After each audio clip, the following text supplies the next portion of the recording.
There is a number that tells you something about what making The Shining cost Shelley Duvall. The baseball bat scene, where Wendy Torrance backs up the stairs, swinging at her husband, required 127 takes. That number is in the Guinness Book of Records. Shelley Duvall shot it over and over until what you see on screen is not an actress producing fear, but a person who has been brought to the edge of something real. She won no major awards for it. She got no significant lead roles in serious films afterward. The role that took the most gave back the least. That is not an unusual story in Hollywood, but the specific shape of it, what she had before, what it cost, what she built afterward on her own terms, is unusual enough to be worth telling properly. Shelley Duvall was born in Houston in July 1949. Her father was a lawyer, her mother ran the household, and the family eventually settled in Tomball, a small town north of the city where the main features were heat and fields and a certain lack of urgency about what came next. She was a curious kid, a little odd in the quiet way that some children are. Nothing about that background suggested cinema was coming. She dropped out of college and was working in Houston in her early 20s, selling cosmetics out of stores, when she went to a party in 1970 and met Robert Altman. Altman was in town shooting Brewster McCloud. He saw her, asked if she'd audition, and she did. She got the part, and she had never acted professionally before in her life. What Altman responded to is genuinely hard to manufacture. Shelley Duvall was not performing relaxation on camera. She wasn't demonstrating the absence of self-consciousness. She was simply not self-conscious, in the specific and unusual way that some people just aren't, and the camera picked it up immediately and couldn't stop looking. Altman kept casting her. The New Hollywood period suited Shelley Duvall completely. She was everywhere in that decade of American cinema without ever quite being placed at the center of it. Altman's specific method, overlapping dialogue, loose improvisation, letting the camera find the actor rather than marking where the actor should stand, required people who didn't need to be told where to be. Shelley Duvall was incapable of standing on a mark.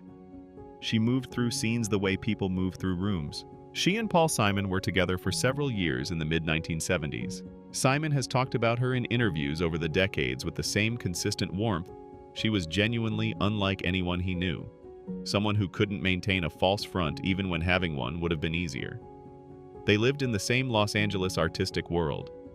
The relationship eventually ended, but they stayed close. Three Women in 1977 is the film people who love Shelley Duvall tend to bring up first.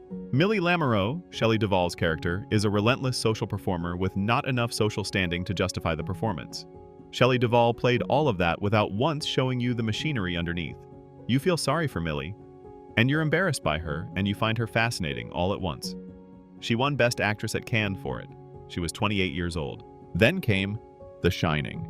Kubrick had seen what Shelley Duvall could do and cast her as Wendy Torrance, the wife unraveling alongside Jack Nicholson's Jack. Production started in 1978. It ran for over a year. The details of that shoot have been written about so much that the writing has nearly overtaken the film itself. Kubrick ran scenes for dozens and sometimes over 100 takes. He isolated Shelley Duvall within the production, discouraged other cast members from spending time with her between setups, and treated her genuine distress as a resource to be used rather than something to manage. She cried on set almost every day. She lost chunks of hair from the stress of it. People who were there describe watching someone being worn through over many months until she was running on something that wasn't quite functioning anymore. Kubrick seemed to believe that Wendy's terror needed to be real terror. He was not wrong about what ended up on screen. You cannot watch Shelley Duvall in those scenes and think you are watching an actor produce a feeling on demand. The fear is there because she was afraid. The exhaustion is there because she was exhausted. The desperation is there because she had been brought to a place where pretending wasn't available to her anymore. Whether what Kubrick did to achieve that constitutes filmmaking or something else is a question people have never stopped arguing about.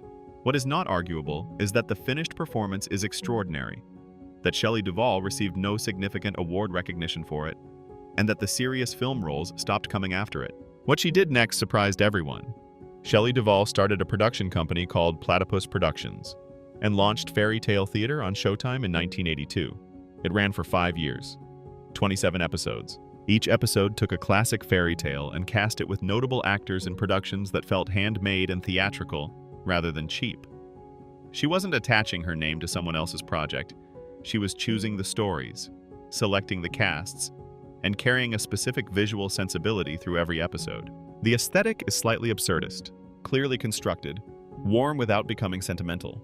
You can feel that a specific person made these. That specificity is exactly what separates fairy tale theater from the surrounding landscape of 1980s children's television, which mostly looked like no one in particular had made it at all. An entire generation of children grew up with those episodes. People who were kids in the early 1980s and have since become directors and writers cite the show consistently as something that shaped how they thought about storytelling. The cultural impact was real and lasting. The industry recognition for Shelley Duvall as the person who created it was essentially nothing. She followed fairy tale theater with Tall Tales and Legends, which adapted American folk stories in a similar spirit, and then Nightmare Classics in 1989, which handled darker material. She was building a body of creative work that was entirely under her control, made on her terms, answering to her vision. The industry continued to look past it. She kept acting through that period. Terry Gilliam cast her in Time Bandits in 1981. Roxanne in 1987 gave her a genuinely warm, comedic part opposite Steve Martin, and let her be funny in a way her more serious roles rarely had.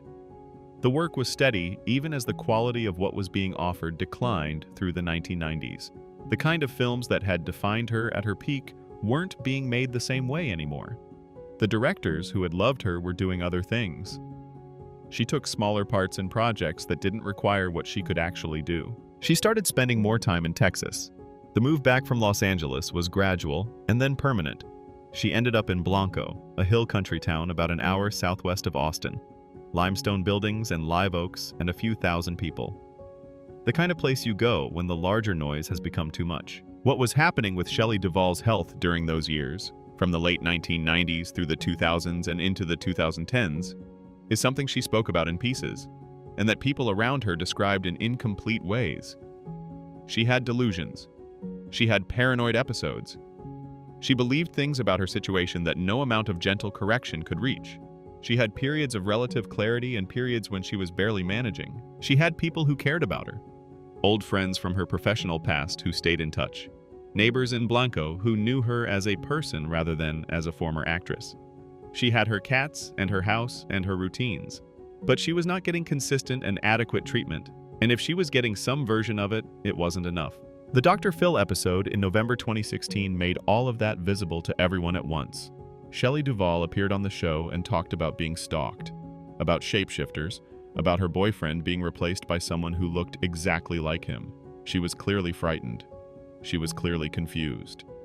Millions of people watched it. The reaction from people who had known her, from film critics and writers, from mental health advocates, was one of the more unified responses daytime television had generated in years. That was a seriously ill person. That appearance should not have happened. Dr. Phil's team said they were connecting her with help. Critics said the format wasn't built to provide it. Both things were true, and the footage exists regardless. People from her past reached out after it aired. There were reports that Shelley Duvall regretted agreeing to the appearance, that she had not been in a clear enough state to fully understand what she was consenting to. She received more consistent care after it, though the details of that are private. She spent several more years in Blanco. She had better periods. She talked in interviews, when she gave them, about her cats and her memories of the Altman years and what it was like to work with people who made things that felt real. She was coherent and warm in those conversations. She was not the person the Dr. Phil footage had shown. She was someone who had come through something and was still here. In 2023, she acted again. The film was called The Forest Hills, a low-budget horror production that didn't get wide distribution. It wasn't a prestige project.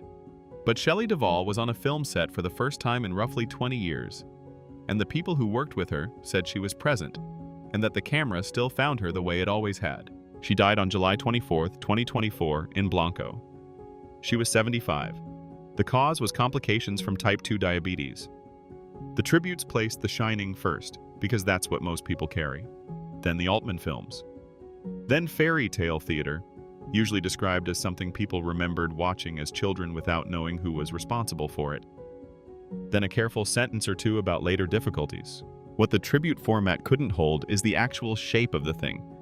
A person who was one of the most interesting actors in American film at 28.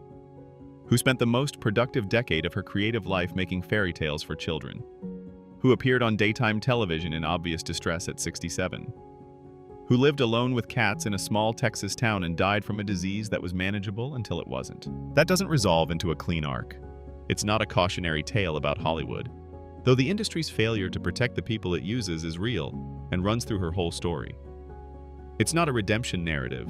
It's not a pure tragedy either, because the things Shelley Duvall made are real, and they still exist, and people still find them.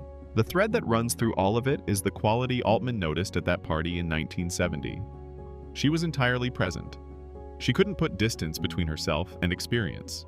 With a director who understood that and protected it, it produced something remarkable.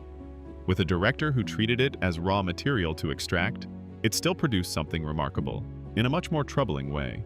Off a film set altogether, without that structure around her, it was just a person who felt everything at full intensity, including the things that eventually became too much to feel. Most people who carry that kind of openness either find someone to protect it or learn to protect it themselves. Shelley Duvall had neither for long enough. What she had instead were the films and the fairy tales, and the specific memory that people carry of watching her. That face, those eyes, the sense that whatever was happening in a scene was actually happening to her. That's not a small thing. It's also clearly not what she deserved in return.